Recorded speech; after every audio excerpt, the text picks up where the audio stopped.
Bismillahirrahmanirrahim. Assalamualaikum warahmatullahi wabarakatuh.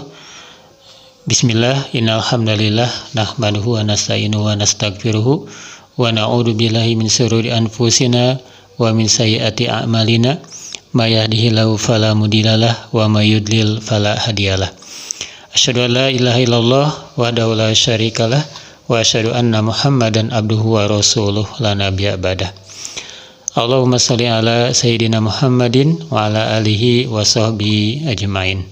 Alhamdulillah wa syukru ala ni'amillah. Pada hari ini kita bertemu kembali di Ngopi Sore bersama Kang Denny. Dan seperti biasa, kita akan membahas hal-hal yang sederhana dan tapi ini mudah-mudahan menjadi sebuah catatan kebaikan bagi kita semua. Wargi Kang Denny, kalau hitungan usia ya, kita itu setiap detik, setiap hari itu akan terus bertambah. Tetapi pada hakikatnya, jatah usia kita itu makin berkurang.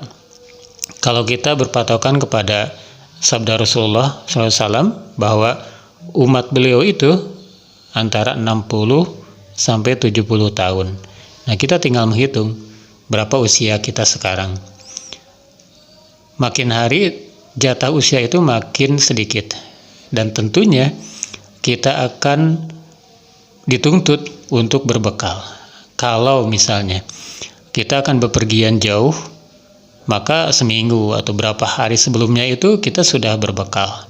Mungkin pakaian sudah dikemas, kemudian dari segi ongkos, bekal dan yang lainnya, itu untuk mempersiapkan kepergian yang akan pulang kembali. Nah, apalagi kalau kita berorientasi kepada bahwa kita ini akan pulang, kita akan menghadap kepada Allah Subhanahu wa taala melalui pintu kematian itu, dan itu tidak akan kembali. Ya tentunya bekal yang kita kumpulkan, bekal yang kita persiapkan untuk kepulangan itu harus lebih serius dibanding dengan kita mempersiapkan bekal ketika kita melaksanakan sebuah perjalanan jauh. Nah, salah satu hal yang perlu kita fahami ya, bahwa berbekal itu adalah dengan merangkai banyaknya kebaikan, merangkai kebaikan demi kebaikan, dan meninggalkan keburukan. Rasulullah SAW dalam sebuah hadisnya, beliau bersabda, min husni islamil mar'i tarkuhu ma la yagnihi.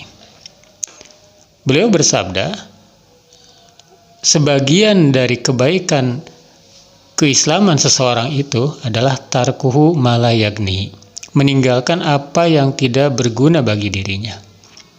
Nah, tentu kalau kita jabarkan dari hadis ini adalah bahwa pertama, implikasinya ketika seorang itu terkategorikan sebagai muslim yang baik, itu akan melaksanakan semua kewajiban. Tidak akan pilih-pilih, dia akan melaksanakan semua kewajiban.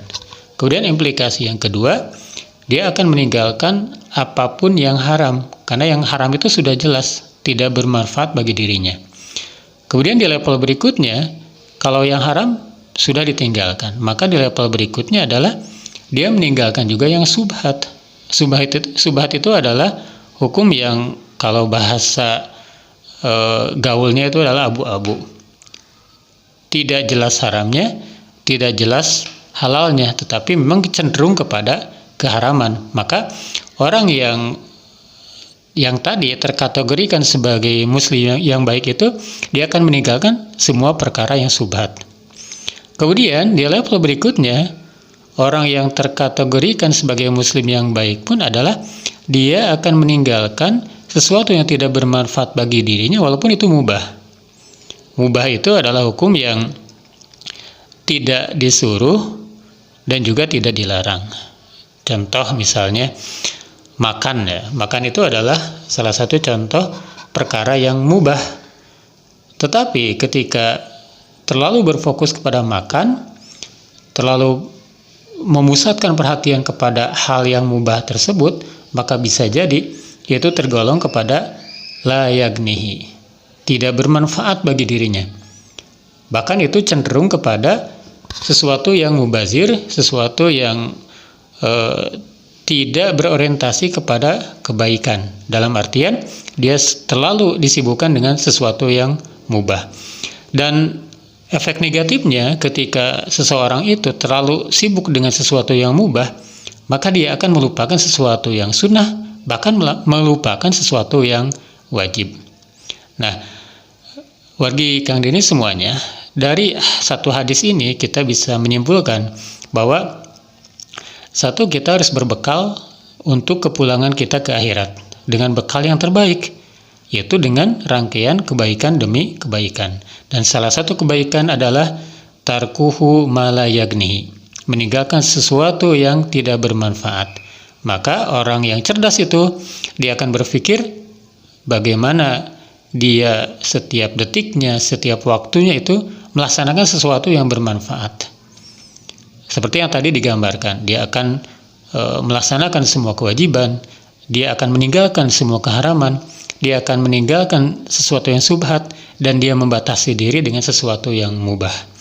Nah, demikian wargi-wargi semuanya, ini sebuah obrolan tentang kualitas kebaikan seorang muslim itu diukur dari apakah dia meninggalkan sesuatu yang tidak bermanfaat atau justru dia disibukkan dengan sesuatu yang tidak bermanfaat. Semoga kita menjadi manusia yang cerdas, kita semua menjadi manusia yang bisa memilah dan memilih mana amal yang bisa menjadi amal kebaikan dan meninggalkan mana yang menjadi keburukan.